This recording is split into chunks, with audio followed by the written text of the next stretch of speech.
बृहस्पतिवार व्रत कथा। भारतवर्ष में एक प्रतापी और दानी राजा राज करता था।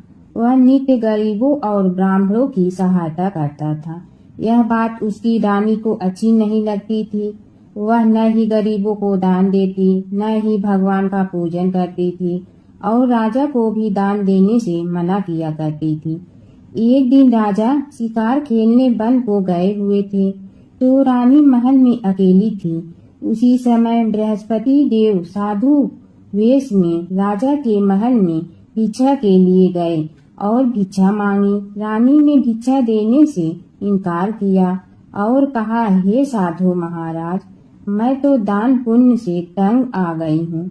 मेरा पति सारा धन लुटाता रहता है। मेरी इच्छा है कि हमारा धन नष्ट हो जाए, फिर न रहेगा बांस न बाजेगी बांसुरी। साधु ने कहा, देवी तुम तो बड़ी विचित्र हो। धन संतान तो सभी चाहते हैं, पुत्र और लक्ष्मी तो पापी के घर भी होने चाहिए।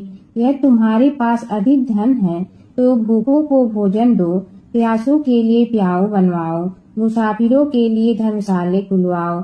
जो निर्धन अपनी कुंवारी कन्याओं का विवाह नहीं कर सकती, उनका विवाह करा दो। ऐसे और कई काम हैं जिनके करने से तुम्हारा यश लोक परलोक में फैलेगा। परंतु रानी पर उपदेश का कोई प्रभाव न पड़ा। वह बोली, महाराज आप मुझे कुछ न समझाइए। मैं ऐसा धन नहीं चाहती जो हर जगह बांटते फिरूं। साधु ने उत्तर दिया, यह तुम्हारी ऐसी इच्छा है तो तथास्तु। तुम ऐसा करना कि बृहस्पतिवार को घर लीप कर पीली मिट्टी से अपना सिर धोकर स्नान करना, भट्ठी चढ़ाकर कपड़े धोना। ऐसे करने से आपका सारा धन नष्ट हो जाएगा। इतना कहकर वह साधु महाराज वहां से अंतर ध्यान हो गए। साधु के अनुसार कई बातों को पूरा करते हुए रानी को केवल 3 बृहस्पतिवार ही बीते थे कि उसकी समस्त धन संपत्ति नष्ट हो गई। भोजन के लिए राजा का परिवार तरसने लगा। तब एक दिन राजा ने रानी से बोला कि हे रानी, तुम यहीं रहो, मैं दूसरे देश को जाता हूँ, क्योंकि यहाँ पर सभी लोग मुझे जानते हैं, इसलिए मैं कोई छोटा कार्य नहीं कर सकता। ऐसा कहकर राजा परदेश चला गया। वहाँ वह जंगल से लकड़ी काट कर लाता और शहर में बेचता। इस तरह वह अपना जीवन व्यतीत करने लगा। इधर राजा के परदेश जाते ही रानी और दासी दुखी रहने लगी। एक बार जब रानी और दासी को 7 दिन तक बिना भोजन के रहना पड़ा तो रानी ने अपनी दासी से कहा, हे दासी, पास ही के नगर में मेरी बहन रहती है, वह बड़ी धनवान है, तू उसके पास जा और कुछ ले आ ताकि थोड़ी बहुत गुजर बसर हो जाए। दासी रानी की बहन के पास गई। उस दिन गुरुवार था और रानी की बहन उस समय बृहस्पतिवार व्रत की कथा सुन रही थी। दासी ने रानी की बहन को अपनी रानी का संदेश दिया, लेकिन रानी की बड़ी बहन ने कोई उत्तर नहीं दिया। जब दासी को रानी की बहन से कोई उत्तर नहीं मिला तो वह बहुत दुखी हुई और उसे क्रोध भी आया। दासी ने वापस आकर रानी को सारी बात बता दी। सुनकर रानी ने अपने भाग्य को कोसा। उधर रानी की बहन ने सोचा कि मेरी बहन की दासी आई थी, परंतु मैं उससे नहीं बोली, इससे वह बहुत दुखी हुई होगी। कथा सुनकर और पूजन समाप्त करके वह अपनी बहन के घर आई और कहने लगी, हे बहन, मैं बृहस्पतिवार का व्रत कर रही थी। तुम्हारी दासी मेरे घर आई थी, परंतु जब तक कथा होती है तब तक न तो उठते हैं और न ही बोलते हैं, इसलिए मैं नहीं बोली। कहो दासी क्यों गई थी? रानी बोली, बहन तुमसे क्या छिपाऊं, हमारे घर में खाने तक को अनाज नहीं था। ऐसा कहते कहते रानी की आंखें भर आई। उसने दासी समेत पिछले 7 दिनों से भूखे रहने तक की बात अपने बहन को विस्तार पूर्वक सुना दी। रानी की बहन बोली, देखो बहन, भगवान बृहस्पति देव सबकी मनोकामना को पूर्ण करते हैं। देखो, शायद तुम्हारे घर में अनाज रखा हो। पहले तो रानी को विश्वास नहीं हुआ, पर बहन के आग्रह करने पर उसने अपनी दासी को अंदर भेजा तो उसे सचमुच अनाज से भरा एक घड़ा मिल गया। यह देखकर दासी को बड़ी हैरानी हुई। दासी रानी से कहने लगी, हे रानी, जब हमको भोजन नहीं मिलता तो हम व्रत ही तो करते हैं, इसलिए क्यों न इनसे व्रत और कथा की विधि पूछ लिया जाए ताकि हम भी व्रत कर सके। तब रानी ने अपनी बहन से बृहस्पतिवार व्रत के बारे में पूछा। उसकी बहन ने बताया, बृहस्पतिवार के व्रत में चने की दाल और मुनक्का से विष्णु भगवान का केले की जड़ में पूजन करें तथा दीपक जलाएं, व्रत कथा सुने और पीला भोजन ही करें। इससे बृहस्पति देव प्रसन्न होते हैं। व्रत और पूजन विधि बताकर रानी की बहन अपने घर को लौट गई। 7 दिन के बाद जब गुरुवार आया तो रानी और दासी ने व्रत रखा। गुड़साल में जाकर चना और गुड़ लेकर आए, फिर उससे केले की जड़ तथा विष्णु भगवान का पूजन किया। अब पीला भोजन कहाँ से आए, इस बात को लेकर दोनों बहुत दुखी थी, क्योंकि उन्होंने व्रत रखा था, इसलिए बृहस्पति देव उनसे प्रसन्न थे। इसलिए वे एक साधारण व्यक्ति का रूप धारण कर 2 थालों में सुंदर पीला भोजन दासी को दे गए। भोजन पाकर दासी प्रसन्न हुई और फिर रानी के साथ मिलकर भोजन ग्रहण किया। उसके बाद वे सभी गुरुवार को व्रत और पूजन करने लगी। बृहस्पति भगवान की कृपा से उनके पास फिर से धन संपत्ति आ गई, परंतु रानी फिर से पहले की तरह आलस करने लगी।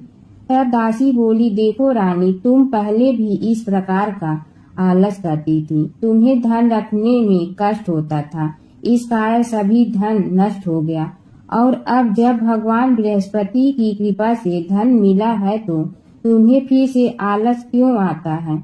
रानी को समझाते हुए दासी कहती है कि बड़ी मुसीबतों के बाद हमने यह धन पाया है, इसलिए हमें दान पुण्य करना चाहिए, भूखे मनुष्यों को भोजन कराना चाहिए और धन को शुभ कार्यों में खर्च करना चाहिए, जिससे तुम्हारे कुल का यश बढ़ेगा, स्वर्ग की प्राप्ति होगी और पितृ प्रसन्न होंगे। दासी की बात मानकर रानी अपना धन शुभ कार्यों में खर्च करने लगी, जिससे पूरे नगर में उसका यश फैलने लगा। बृहस्पतिवार व्रत कथा के बाद श्रद्धा के साथ आरती की जानी चाहिए। इसके बाद प्रसाद बांटकर उसे ग्रहण करना चाहिए।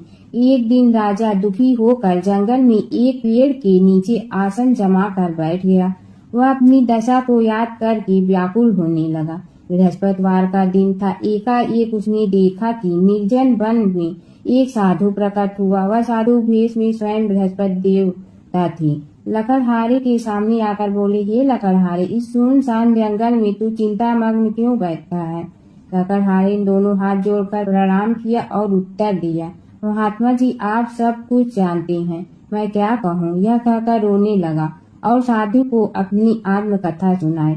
महात्मा जी ने कहा, तुम्हारी स्त्री ने बृहस्पति के दिन बृहस्पति भगवान का निरादर किया है, जिसके कारण रुष्ट होकर उन्होंने तुम्हारी यह दशा कर दी है। अब तुम चिंता को दूर करके मेरे कहने पर चलो तो तुम्हारे सब कष्ट दूर हो जाएंगे और भगवान पहले से भी अधिक संपत्ति देंगे। तुम बृहस्पति के दिन कथा किया करो, 2 पैसे चना मुनक्का लाकर उसका प्रसाद बनाओ और शुद्ध जल से लोटे में शक्कर मिलाकर अमृत तैयार करो। कथा के पश्चात अपने सारे परिवार और सुनने वाले प्रेमियों में अमृत व प्रसाद बांटकर आप भी ग्रहण करो। ऐसा करने से भगवान तुम्हारी सब मनोकामनाएं पूरी करेंगे। साधु के ऐसे वचन सुनकर लकड़हारा बोला, हे प्रभु, मुझे लकड़ी बेचकर इतना पैसा नहीं मिलता जिससे भोजन के उपरांत कुछ बचा सकूं। मैंने रात्रि में अपनी स्त्री को व्याकुल देखा है, मेरे पास कुछ भी नहीं जिससे मैं उसकी खबर मंगा सकूं। साधु ने कहा, हे लकड़हारे, तुम किसी बात की चिंता मत करो। बृहस्पति के दिन तुम रोजाना की तरह लकड़ियां लेकर शहर को जाओ। तुमको रोज से दुगना धन प्राप्त होगा, जिससे तुम भली भांति भोजन कर लोगे तथा बृहस्पति देव की पूजा का सामान भी आ जाएगा। इतना कहकर साधु अंतर ध्यान हो गया। धीरे धीरे समय व्यतीत होने पर फिर वही बृहस्पतिवार का दिन आया। लकड़हारा जंगल से लकड़ी काट कर किसी शहर में बेचने गया। उसे उस दिन और दिन से अधिक पैसा मिला। राजा ने चना गुड़ आदि लाकर गुरुवार का व्रत किया। उस दिन से उसके सभी क्लेश दूर हुए। परंतु जब दोबारा गुरुवार का दिन आया तो बृहस्पतिवार का व्रत करना भूल गया। इस कारण बृहस्पति भगवान नाराज हो गए। उस दिन उस नगर के राजा ने विशाल यज्ञ का आयोजन किया तथा शहर में यह घोषणा करा दी कि कोई भी मनुष्य अपने घर में भोजन न बनावे, न आग जलावे, समस्त जनता मेरे यहाँ भोजन करने आवे। इस आज्ञा को जो न मानेगा उसे फांसी की सजा दी जाएगी। इस तरह की घोषणा संपूर्ण नगर में करवा दी गई। राजा की आज्ञा अनुसार शहर के सभी लोग भोजन करने गए, लेकिन लकड़हारा कुछ देर से पहुंचा, इसलिए राजा उसको अपने साथ घर लिवा ले गए और ले जाकर भोजन करा रहे थे तो रानी की दृष्टि उस खूंटी पर पड़ी जिस पर उसका हार लटका हुआ था। वह वहां पर दिखाई नहीं दिया। रानी ने निश्चय किया कि मेरा हार इस मनुष्य ने चुरा लिया है। उसी समय सिपाहियों को बुलाकर उसको कारागार में डलवा दिया। जब लकड़हारा कारागार में पड़ गया तो बहुत दुखी होकर विचार करने लगा कि न जाने कौन से पूर्व जन्म के कर्म से मुझे यह दुख प्राप्त हुआ है, और उसी साधु को याद करने लगा जो कि जंगल में मिला था। उसी समय तत्काल बृहस्पति देव साधु के रूप में प्रकट हुए और उसी दशा को देखकर कहने लगे, अरे मूर्ख, तूने बृहस्पति देव की कथा नहीं करी, इस कारण तुझे दुख प्राप्त हुआ है। अब चिंता मत कर, बृहस्पतिवार के दिन कारागार के दरवाजे पर 4 पैसे पड़े मिलेंगे, उनसे तू बृहस्पति देव की पूजा करना, तेरे सभी कष्ट दूर हो जाएंगे। बृहस्पति के दिन उसे 4 पैसे मिले। लकड़हारे ने कथा कही। उसी रात्रि को बृहस्पति देव ने उस नगर के राजा को स्वप्न में कहा, हे राजा, तुमने जिस आदमी को कारागार में बंद कर दिया है वह निर्दोष है, वह राजा है, उसे छोड़ देना। रानी की हार उसी खूंटी पर लटका है। अगर तू ऐसा नहीं करेगा तो मैं तेरे राज्य को नष्ट कर दूंगा। इस तरह रात्रि के स्वप्न को देखकर राजा प्रातः काल उठा और खूंटी पर हार देखकर लकड़हारे को बुलाकर क्षमा मांगी तथा लकड़हारे को योग सुंदर वस्त्र आभूषण देकर विदा कर दिया। बृहस्पति देव की आज्ञा अनुसार लकड़हारा अपने नगर को चल दिया। राजा जब अपने नगर के निकट पहुंचा तो उसे बड़ा आश्चर्य हुआ। नगर में पहले से अधिक बाग, तालाब, कुएं तथा बहुत सी धर्मशाला, मंदिर आदि बन गई है। राजा ने पूछा, यह किसका बाग और धर्मशाला है? तब नगर के सब लोग कहने लगे, यह सब रानी और वादी की है। तो राजा को आश्चर्य हुआ और गुस्सा भी आया। जब रानी ने यह खबर सुनी कि राजा आ रहे हैं तो उन्होंने वादी से कहा कि हे दासी, देख राजा हमको कितनी बुरी हालत में छोड़ गए थे। हमारी ऐसी हालत देखकर वह लौट न जाए, इसलिए तू दरवाजे पर खड़ी हो जा। आज्ञा अनुसार दासी दरवाजे पर खड़ी हो गई। राजा आए तो उन्हें अपने साथ लिवा लाई।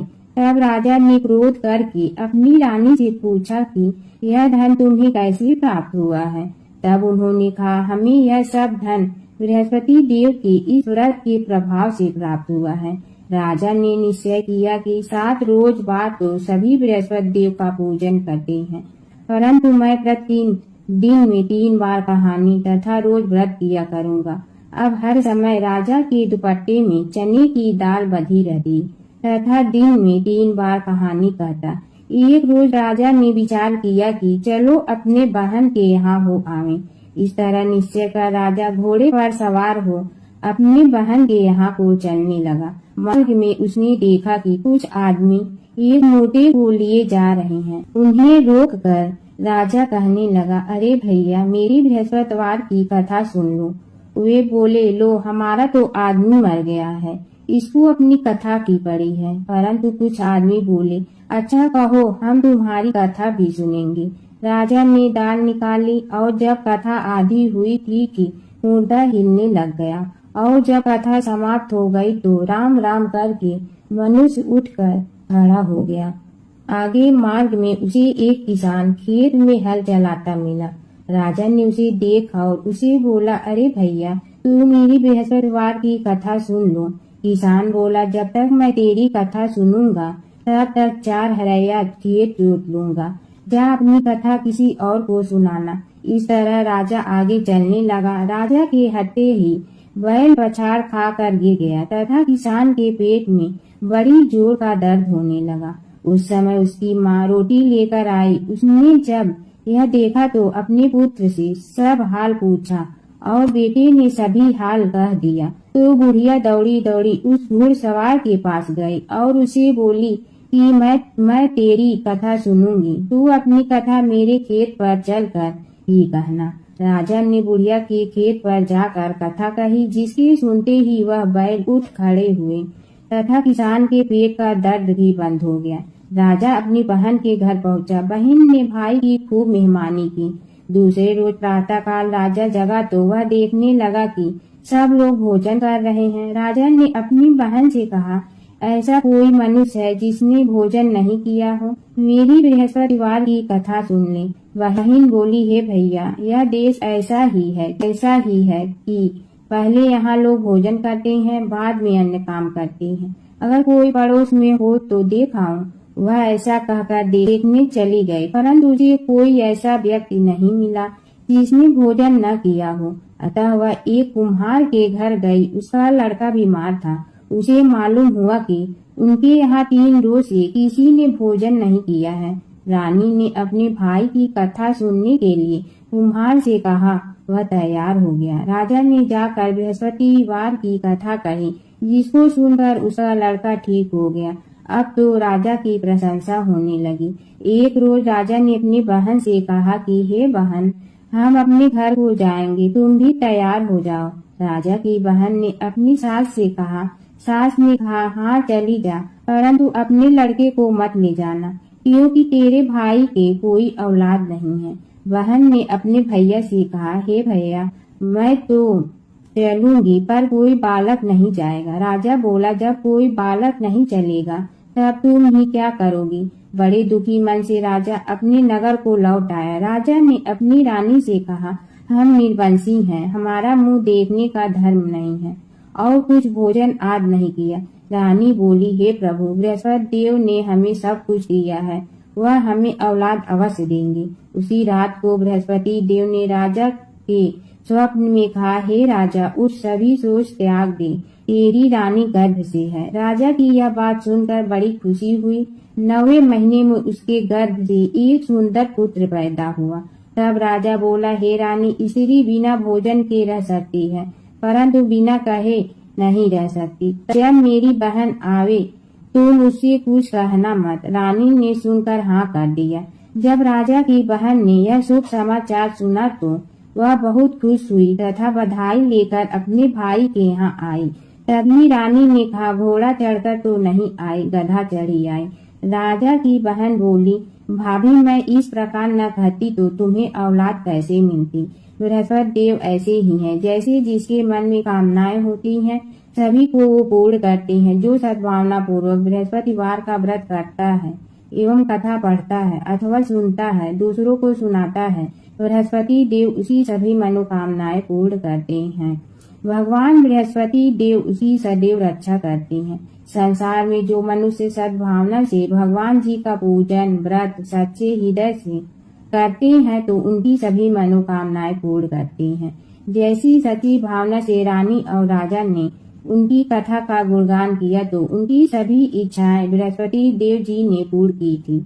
इसलिए पूर्ण कथा सुनने के बाद प्रसाद लेकर जाना चाहिए। हृदय से उसका मनन करते हुए जयकारा बोलना चाहिए। बोलो बृहस्पति भगवान की जय, विष्णु भगवान की जय। गांव में एक गरीब लेकिन बहुत धार्मिक स्त्री रहती थी।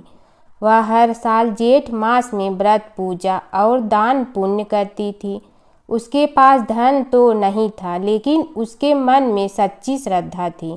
गांव में एक मान्यता थी कि जेठ महीने में केले के पेड़ को जल चढ़ाने और उसकी सेवा करने से भगवान विष्णु प्रसन्न होते हैं और घर में सुख समृद्धि आती है। उस स्त्री ने भी निश्चय किया कि वह रोज सुबह जल्दी उठकर स्नान करेगी और पास के बगीचे में जाकर केले के पेड़ को जल चढ़ाएगी और वह बहुत प्रेम से पेड़ की जड़ में पानी डालती, दीप जलाती और भगवान से प्रार्थना करती, हे प्रभु, मेरे पास कुछ नहीं है, बस मेरी भक्ति स्वीकार करें। एक दिन गांव की एक अमीर स्त्री ने उसे देखा और उसका मजाक उड़ाया। तू इतनी गरीबी में ये सब क्यों करती है? इससे क्या मिलेगा? गरीब स्त्री ने विनम्रता से कहा, माता, यह तो मेरी श्रद्धा है, फल देना भगवान के हाथ में है। समय बीतता गया। एक दिन भगवान विष्णु उस स्त्री की भक्ति से प्रसन्न होकर एक साधु के रूप में उसके घर आए। उन्होंने उससे भिक्षा मांगी। घर में खाने को कुछ नहीं था, फिर भी उसने जो थोड़ा सा आटा था वही प्रेम से दे दिया। साधु ने प्रसन्न होकर आशीर्वाद दिया, तेरी भक्ति सच्ची है, अब तेरे घर में कभी धन की कमी नहीं रहेगी। धीरे धीरे उस स्त्री के घर में सुख समृद्धि आने लगी। वहीं दूसरी ओर जो अमीर स्त्री उसका मजाक उड़ाती थी, उसके घर में परेशानियां बढ़ने लगी। तब उसे अपनी गलती का एहसास हुआ। वह गरीब स्त्री के पास गई और उससे माफ़ी मांगी। फिर उसने भी श्रद्धा से जेठ मास में केले के पेड़ को सींचना शुरू किया। जेठ मास में केले के पेड़ को जल देना केवल एक परंपरा नहीं, बल्कि श्रद्धा और सेवा का प्रतीक है। सच्चे मन से की गई पूजा और भक्ति का फल अवश्य मिलता है। भगवान विष्णु और नारद की कथा। एक बार नारद मुनि जी ने भगवान विष्णु जी से पूछा, हे भगवान, आपका इस समय सबसे प्रिय भक्त कौन है? अब विष्णु तो भगवान हैं, सो झट से समझ गए अपने भक्त नारद मुनि की बात और मुस्कुरा कर बोले, मेरा सबसे प्रिय भक्त उस गांव का एक किसान है। यह सुनकर नारद मुनि जी थोड़ा निराश हुए और फिर से एक प्रश्न किया, हे भगवान, आपका बड़ा भक्त तो मैं हूँ, तो फिर सबसे प्रिय क्यों नहीं? भगवान विष्णु जी ने नारद मुनि जी से कहा, इसका जवाब तो तुम खुद ही दोगे। जाओ, एक दिन उसके घर रहो और फिर सारी बात मुझे बताना। नारद मुनि जी सुबह सवेरे मुंह अंधेरे उस किसान के घर पहुंच गए। देखा अभी अभी किसान जगा है और उसने अब सबसे पहले अपने जानवरों को चारा देता, फिर मुंह धोता, दैनिक कार्यों से निवृत्त होता, जल्दी जल्दी भगवान का नाम लिया, रूखी सूखी रोटी खाकर जल्दी जल्दी अपने खेतों पर चला गया। सारा दिन खेतों में काम किया और शाम को वापस घर आया। जानवरों को अपनी जगह बांधा, उन्हें चारा पानी डाला, हाथ धोया, मुंह धोया, फिर थोड़ी देर भगवान का नाम लिया, फिर परिवार के संग बैठकर खाना खाया और कुछ बातें की और फिर से सो गया। अब सारा दिन यह सब देखकर नारद मुनि जी भगवान विष्णु के पास वापिस आए और बोले, भगवान, मैं आज सारा दिन उस किसान के संग रहा, लेकिन वो तो ढंग से आपका नाम भी नहीं ले सकता। उसने थोड़ी देर सुबह, थोड़ी देर शाम को और भी जल्दी जल्दी आपका ध्यान किया, और मैं तो 24 घंटे सिर्फ आपका ही नाम जपता हूँ। क्या आपका सबसे प्रिय भक्त वो गरीब किसान ही है? भगवान विष्णु जी ने नारद की बात सुनकर कहा, अब इसका जवाब भी तुम मुझे खुद ही देना।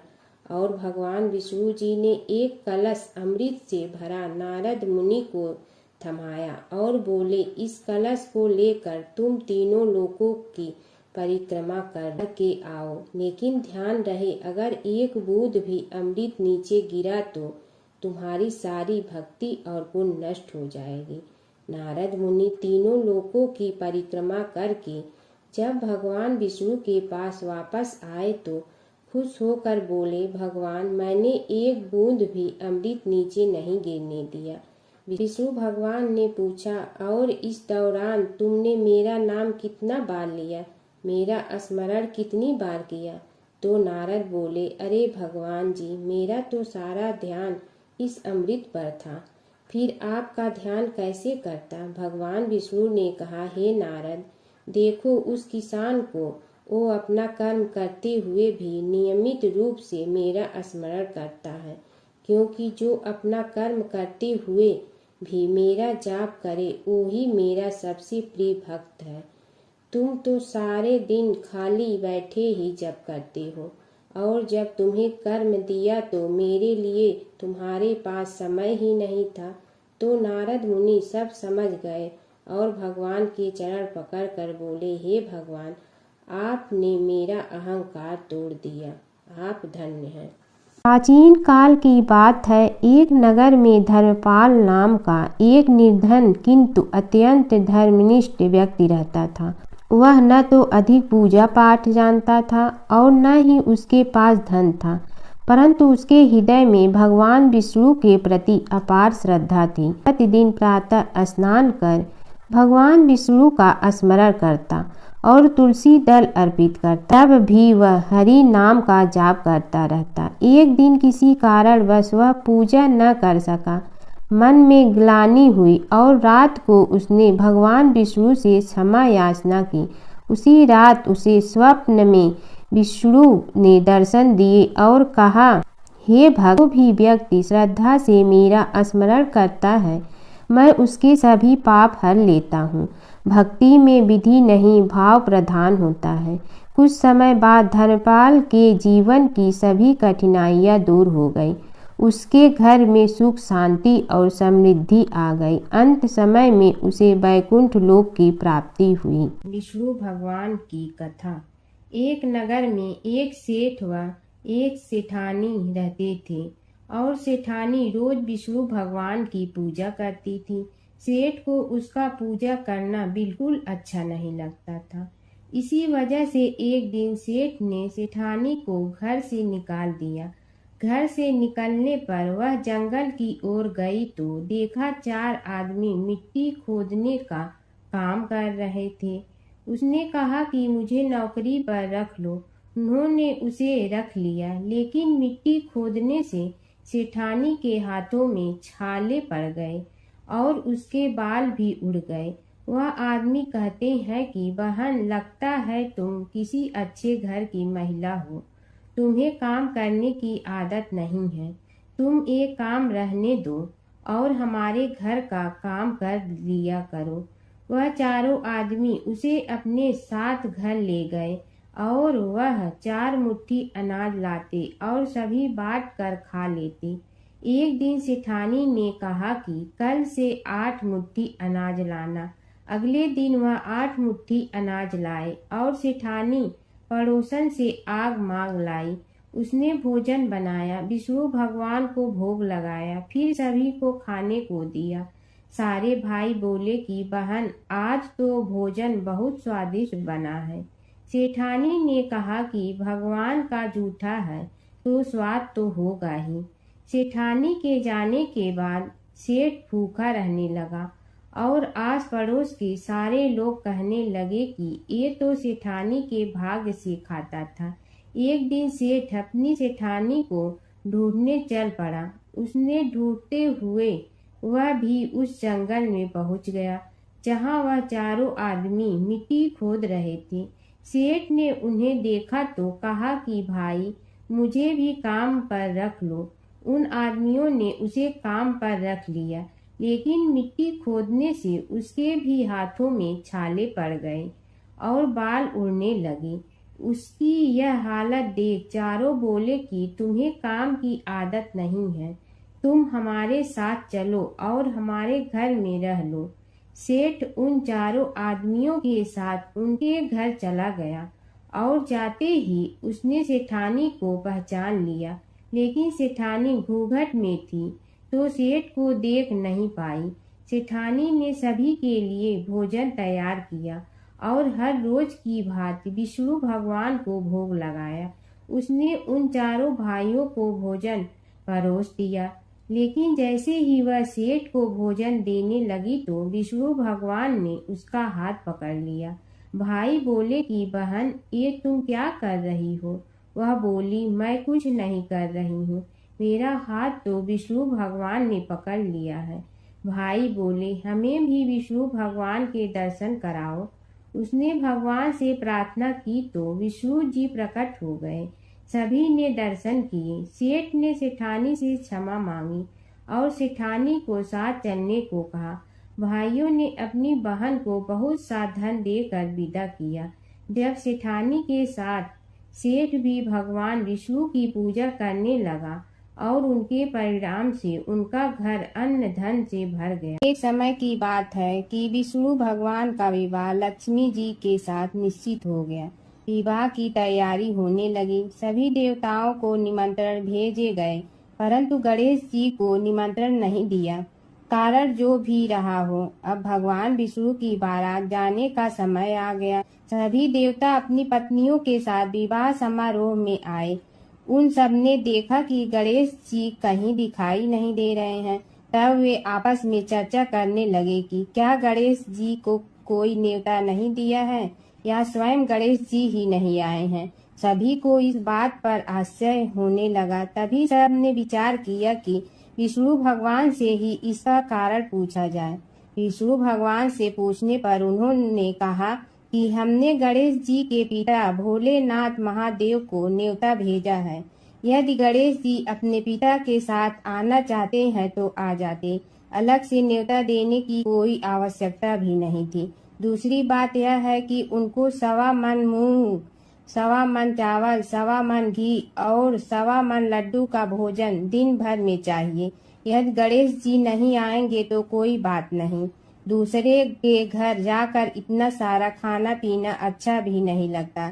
इतनी वार्ता कर ही रहे थे कि किसी एक ने सुझाव दिया, यदि गणेश जी आ भी जाए तो उनके द्वारपाल बनाकर बैठा देंगे कि आप घर की याद रखना। आप तो चूहे पर बैठकर धीरे धीरे चलोगे तो बारात से बहुत पीछे रह जाओगे। यह सुझाव भी सबको पसंद आ गया तो विष्णु भगवान ने भी अपनी सहमति दे दी। होना क्या था कि इतने में गणेश जी वहां आ पहुंचे और उन्हें समझा बुझाकर घर की रखवाली करने बैठा दिया गया।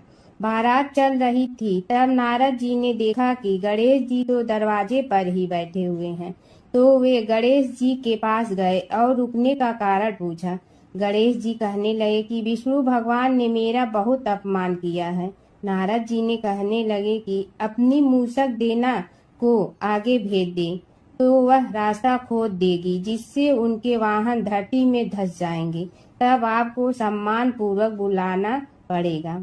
अब तो गणेश जी ने अपनी मूसक सेना जल्दी से आगे भेज दी और सेना ने जमीन पोली कर दी। जब बारात वहां से निकली तो रथों के पहिए धरती में धंस गए।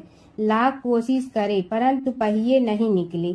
सभी ने अपने अपने उपाय किए परंतु पहिए तो नहीं निकले, बल्कि जगह जगह से टूट गए। किसी की समझ में नहीं आ रहा था कि अब क्या किया जाए। तब तो नारद जी ने कहा, आप लोगों ने गणेश जी का अपमान करके अच्छा नहीं किया।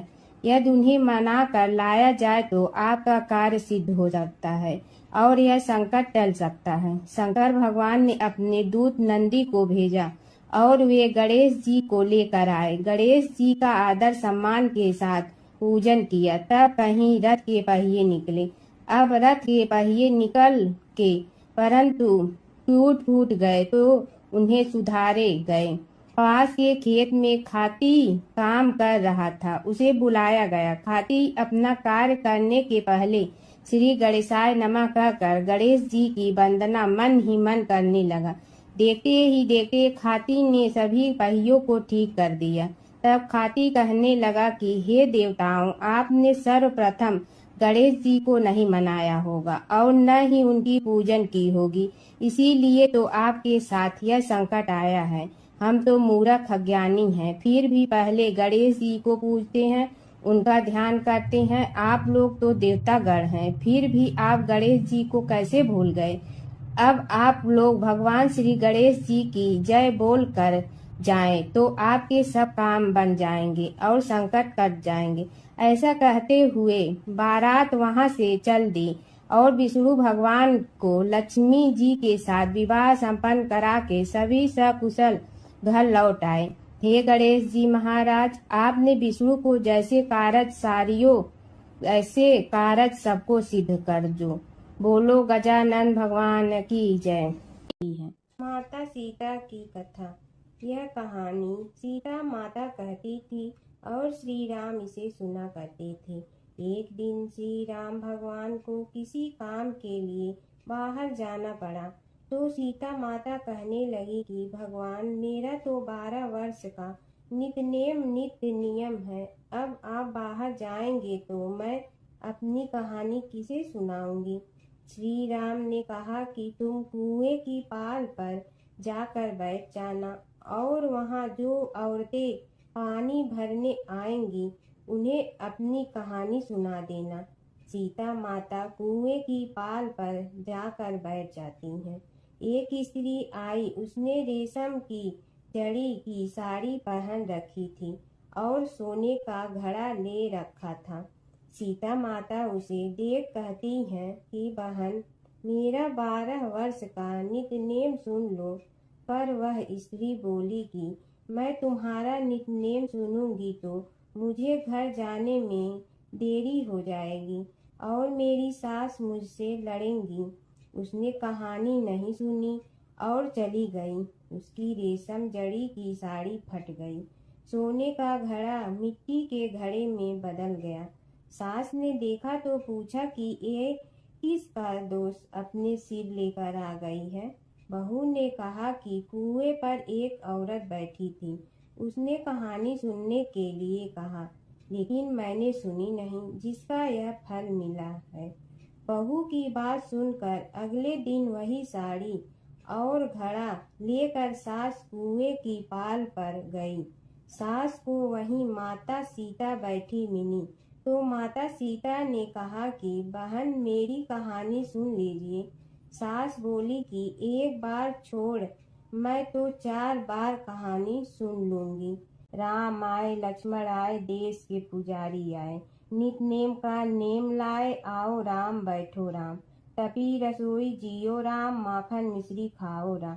दूध बतासा पियो राम, सूत के पल का मोठो राम। साल दुसाला पोठो राम, साल दुसाला ओढ़ो राम।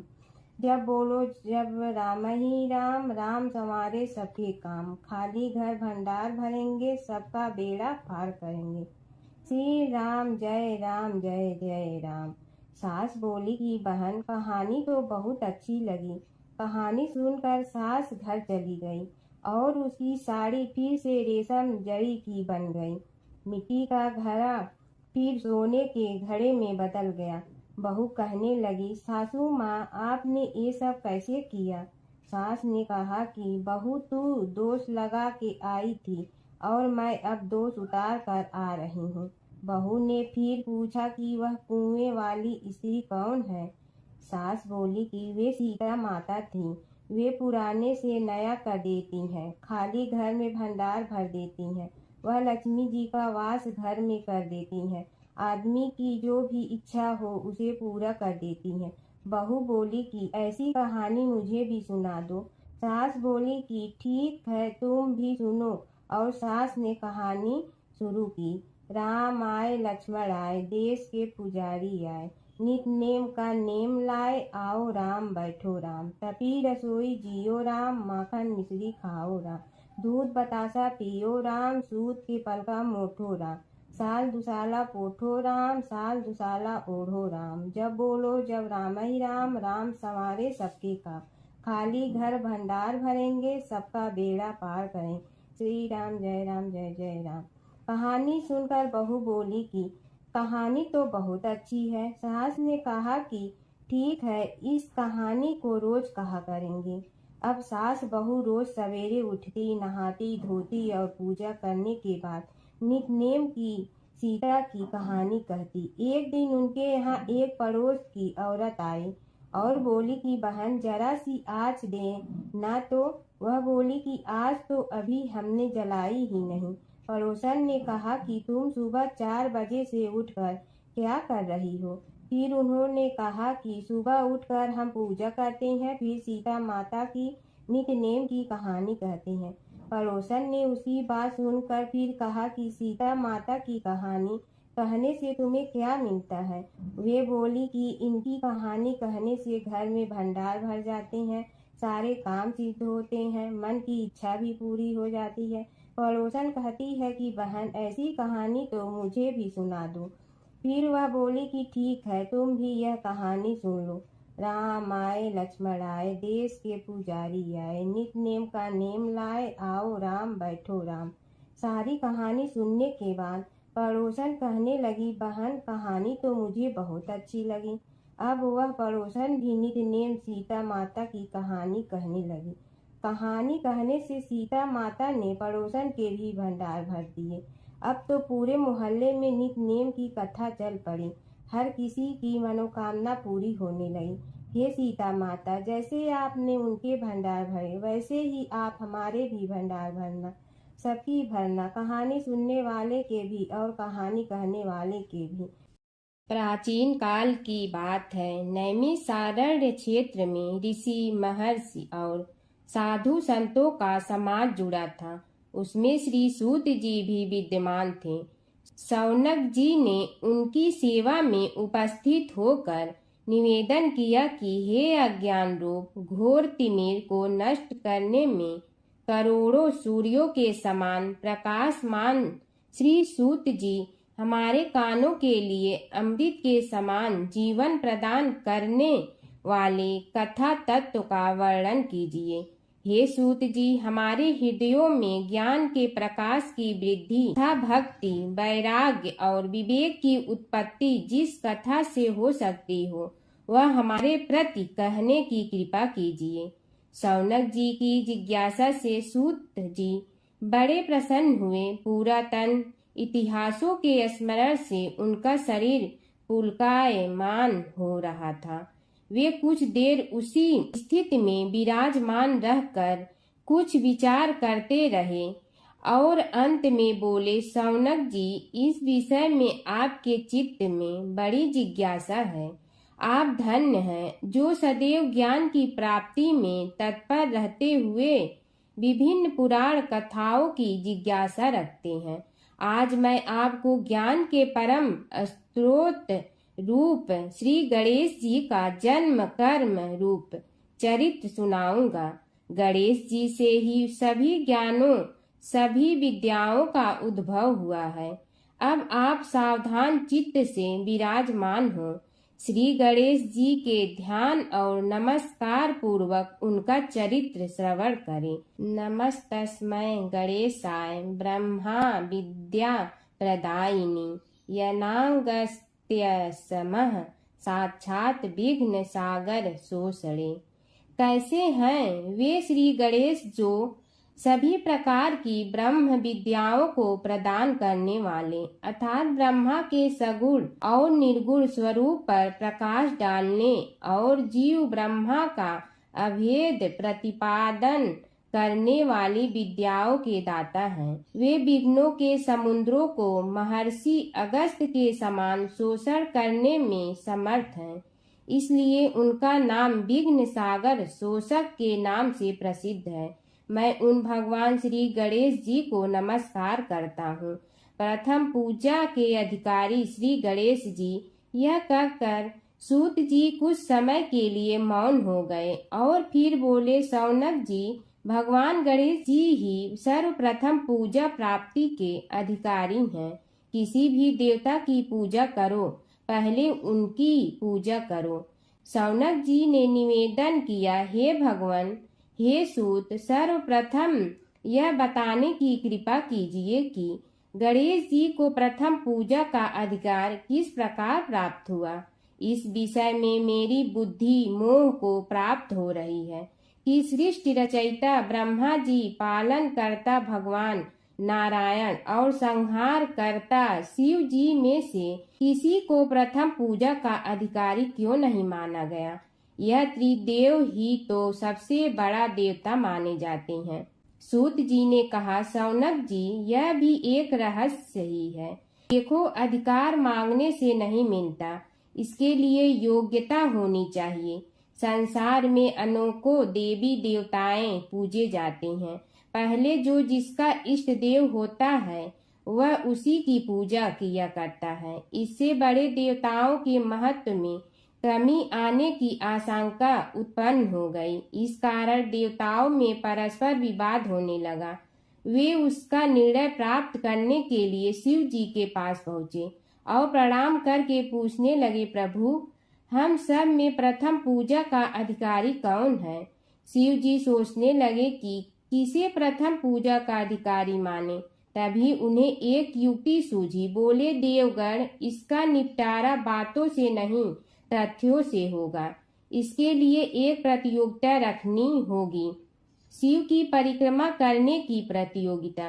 देवगण उनका मुख देखने लगे, शंकित हृदय से सोचने लगे कि कैसी प्रतियोगिता रहेगी। यह शिव जी ने उनके मन के भाव ताड़ लिए, इसलिए सांत्वना भरे शब्दों में बोले, घबराओ मत, कोई कठिन परीक्षा नहीं ली जाएगी। बस इतना ही कि सभी अपने अपने वाहनों पर चढ़कर संसार की परिक्रमा करो और फिर यहाँ लौट आओ। जो पहले लौटेगा वही सर्वप्रथम पूजा का अधिकारी होगा।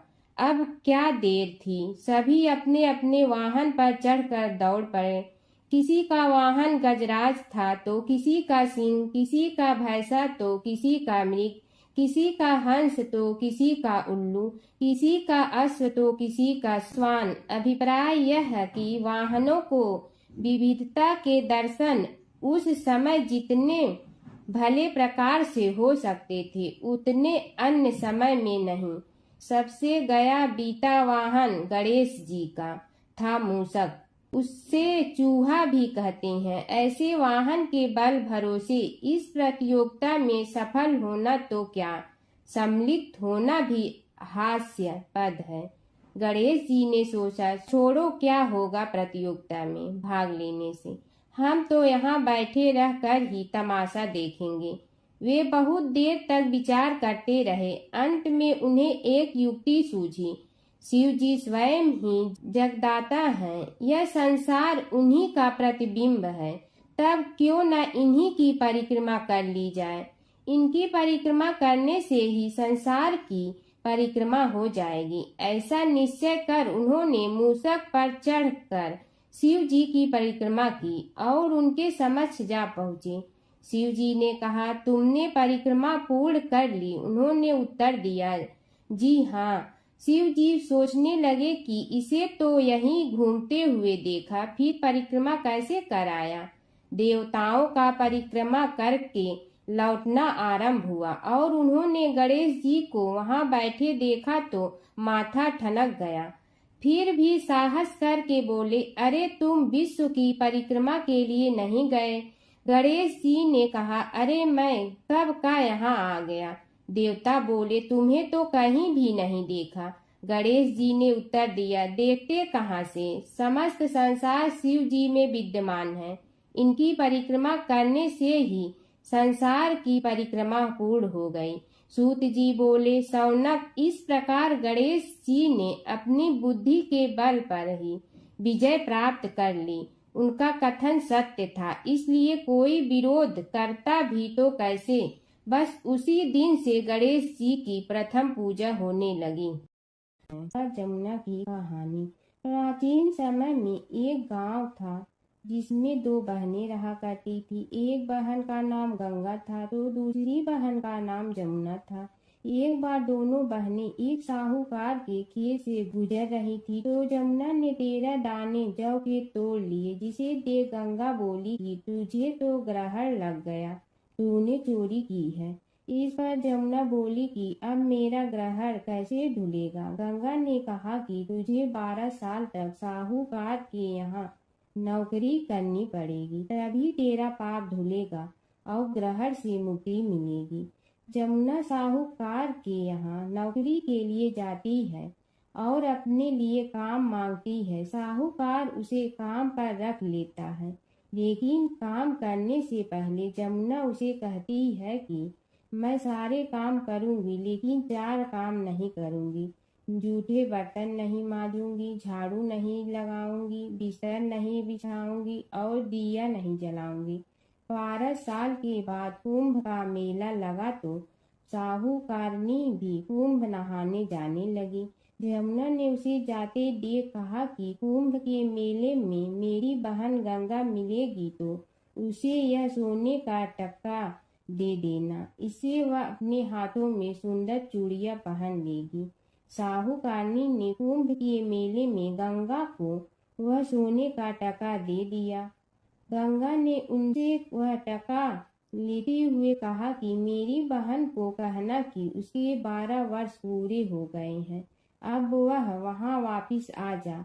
साहूकार व साहूकारनी वापिस घर आए तब जमुना मटके में पानी भर रही थी। दोनों जमुना से बोले कि हमने सोने का वह टका तेरी बहन गंगा को दे दिया था और उसने कहा है कि तेरे 12 वर्ष पूरे हो गए हैं, इसलिए अब तुम वापिस जाओ। यह समाचार सुनते ही जमुना सहस्त्र धारा में बदल गई और बहने लगी। यमुना जी का यह रूप देखकर साहूकार और साहूकारनी परेशान हो गई थी। हमारे घर में जमुना माता ने काम किया, हमें तो अब ग्रहण लग गया है, हम यह ग्रहण कैसे उतारेंगे। जमुना भागकर गंगा माता के पास चली गई। गंगा ने जमुना से पूछा कि तुम साहूकारनी से कुछ कहकर आई हो या ऐसे ही बिना बताए आ गई। तब यमुना बोली कि मैं तो कुछ भी बताकर नहीं आई हूँ। गंगा ने कहा कि जा उन्हें धीरज दे आ, नहीं तो उन्हें जीवन भर असंतोष ही रहेगा। गंगा के कहने पर जमुना माता ने साहूकारनी को सपने में दर्शन दिए और कहा कि तुम दोनों उल्टे माथे क्यों पड़े हो, जाओ उठकर खाओ पियो। तब दोनों बोले कि हम कैसे उठे, हमें तो ग्रहण लगा है, क्योंकि हमने उल्टे सीधे और पता नहीं कितने नीच कार्य आपसे कराए हैं। तब यमुना जी बोली कि तुम्हें ग्रहण नहीं लगा है, ग्रहण तो मुझे लगा था कि मैंने तुम्हारे खेत से 13 दाने जौ के चुराए थे। मैं तो अपना ग्रहण उतारने तुम्हारे घर आई थी। मेरा ग्रहण तुम्हारे घर में 12 वर्ष तक रहने से उतर गया है और मेरी मुक्ति हो गई है। यमुना जी ने कहा कि तुम्हें कोई ग्रहण नहीं लगा है, उल्टे मेरे 12 वर्ष तक यहाँ रहने से तुम्हारी भी मुक्ति हो गई है। यह कहकर यमुना जी स्वप्न से चली गई। दोनों उठकर देखते हैं कि उनके घर में पहले से भी अधिक धन हो गया है। हे यमुना माता, जैसे आपने साहूकार व साहूकारनी की मुक्ति कराई, वैसे ही आप अपने सभी भक्तों की करना। नगर बसेरे की कहानी। किसी गांव में एक भाट व एक जाट रहता था। दोनों में घनिष्ठ मित्रता थी। एक बार जाट अपनी बहन के घर जाने को तैयार हुआ तो भाट अपनी ससुराल जाने को तैयार हुआ। दोनों साथ चल पड़े तो रास्ते में रुककर एक कुएं की मुंडेर पर बैठ गए। जाट ने भाट से कहा कि नगर बसेरा कर लेते हैं। इस पर भाट बोला कि तू ही नगर बसेरा कर ले, मैं तो अपनी ससुराल जा रहा हूँ, वहाँ खूब खातिर होगी मेरी, तू कर ले नगर बसेरा। जाट वहीं कुएं के पास बैठ पानी की घंटी और चावल का दाना लेकर नगर बसेरा करने लगा। नगर बसेरा करने के साथ जाट कहने लगा कि नगर बसेरा जो करे सो मल धोवे पाँव, ताता माड़ा तापसी देगी मेरी माँ, माँ देगी मावशी तेगी द्वारका का वास, मीठा मीठा घास वृंदावन का वास, 5 कुल्ठी छठी रास, मेरी जीवड़ो श्री कृष्ण के पास, डालू पानी हो जाए घी, झट से निकल जाए मेरा जी। यह सब कर के वह जाट बहन के पास चल पड़ा। जाट की बहन ने भाई के आने पर उसकी खातिर की खी बूढ़ा के साथ भाई को जिमाया। दोनों ने बैठकर ढेर सारी बातें की। इधर भाट अपने ससुराल पहुंचा तो वहां आग लगी हुई थी। आग बुझाने वह भी लग गया, जिसमें हाथ मुंह भी काले हो गए और खुद भी थोड़ा सुलझ गया। ना रोटी ना पानी के लिए ही किसी ने पूछा। एक पड़ोसन आई तो उसने भाट की सास को कहा कि जमाई आया है। जरा उस आव भगत कर लो। बुढ़िया बोली कि सब कुछ तो जल गया है, अब कहाँ से आव भगत करूं। तब पड़ोसन ने ही भाट को एक रोटी के साथ छाछ दी। उसने वही खाकर गुजारा किया।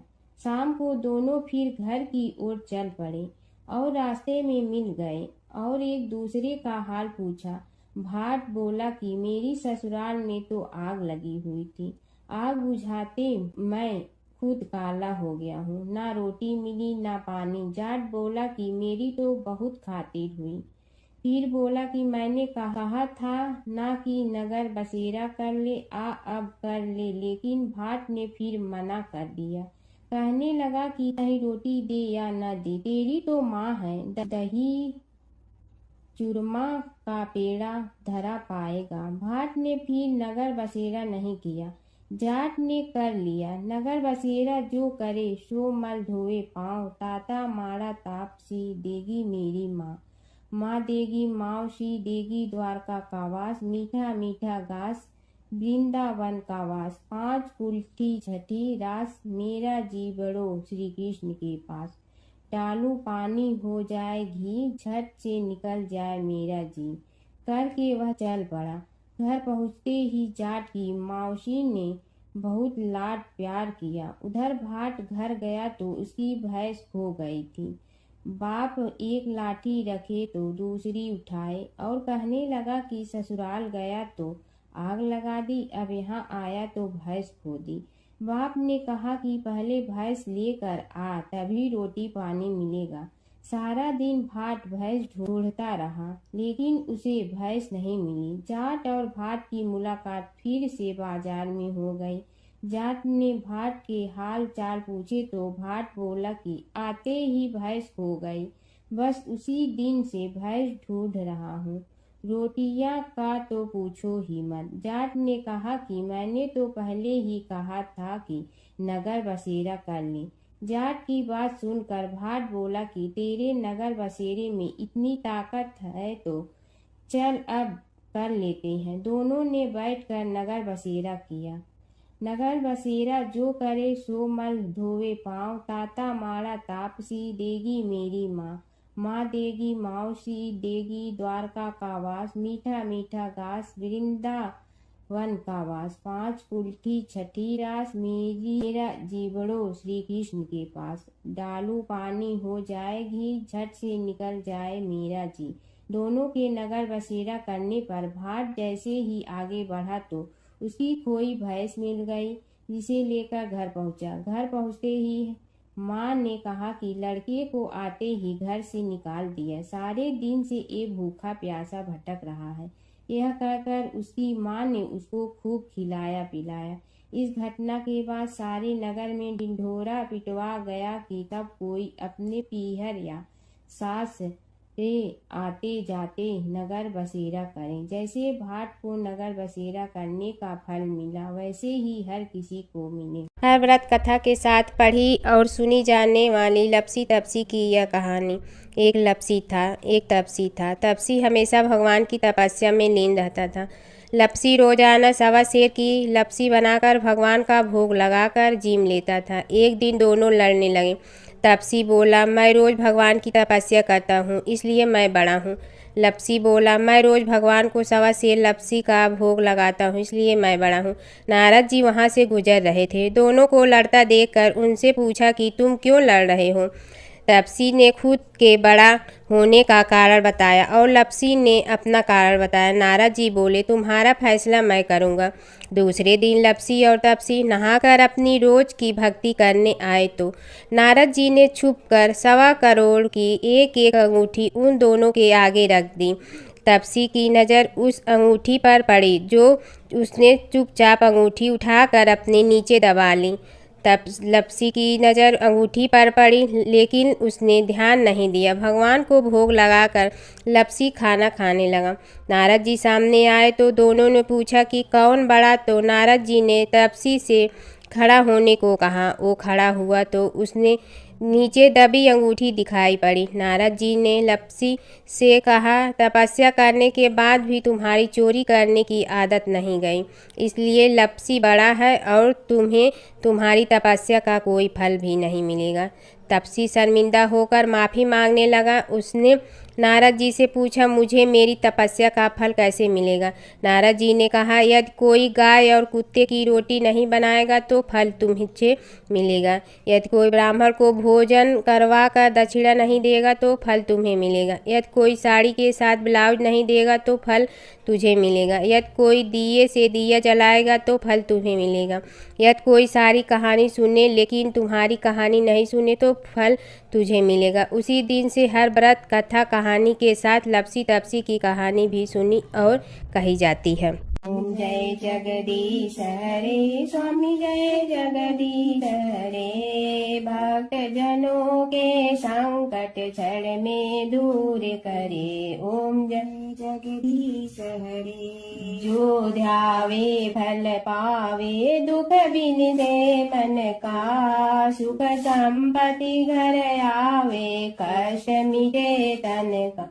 ओम जय जगदीश हरे, मात पिता तुम मेरे, शरण कहूँ किसकी, तुम बिनय और न दूजा, आस करूँ जिसकी। ओम जय जगदीश हरे, तुम पूर्ण परमात्मा, तुम अंतर्यामी, पार ब्रह्म परमेश्वर, तुम सबके स्वामी। ओम जय जगदीश हरे, तुम बिंदा के सागर, तुम पालन करता, मैं मूरख कल काम, कृपा करो भरता।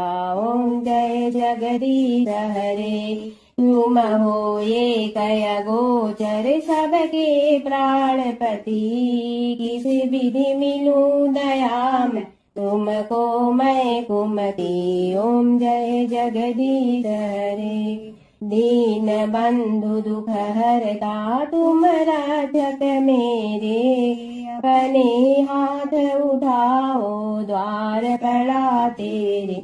ओम जय जगदीश हरे, विषय विकार मिटा, पाप हरो देवा, श्रद्धा भक्ति बढ़ाओ, संतन की सेवा। ओम जय जगदीश हरे, तन मन धन सब तेरा, स्वामी सब कुछ है तेरा, तेरा तुझको अर्पण क्या लागे मेरा।